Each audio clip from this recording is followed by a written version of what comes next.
Hey you guys, welcome back to another video. Today I'm back with a laundry routine collab with these lovely ladies right here, which the link will also be down in my description box, so please go down and check that out and watch the playlist of all the ladies who participated in this collaboration.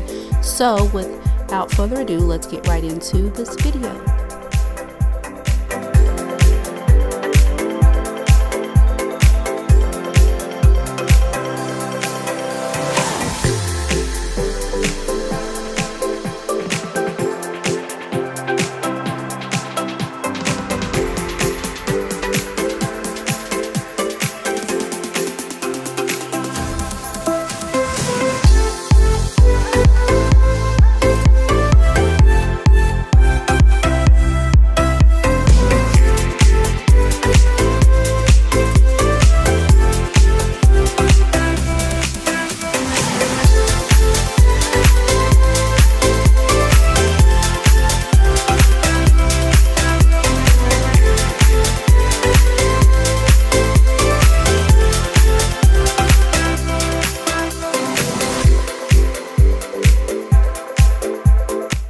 Right here I am trying to reach for this OxiClean.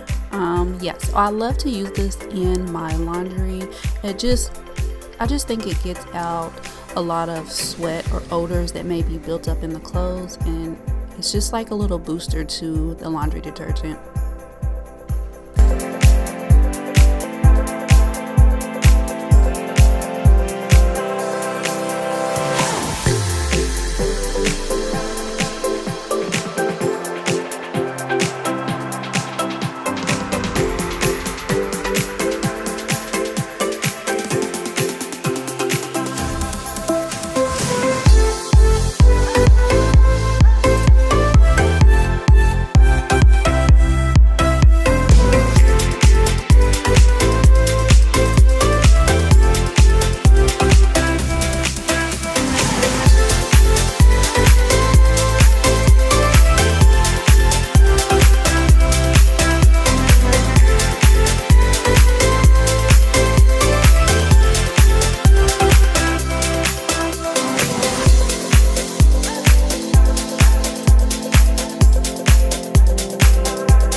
Oh, I also love to use this Arm & Hammer sensitive skin because I do have 2 kids that have eczema, so that works great for their skin.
By this time of the night, I was winding down. I had done about 3 to 4 loads of clothes this day, and I just wanted to get them folded and put away and rest for the rest of the day because it feels like I had been doing laundry literally all day. Laundry, you guys, is not my favorite, like I said in the beginning, but I get the clothes in the laundry. This folding is what gets me, but I got it done. So thank you guys for tuning into this laundry motivation. If you are not subscribed to my channel, go ahead and hit the subscribe button and hit the notification bell so you'll know when I have my next upload, and I will catch you guys in the next video.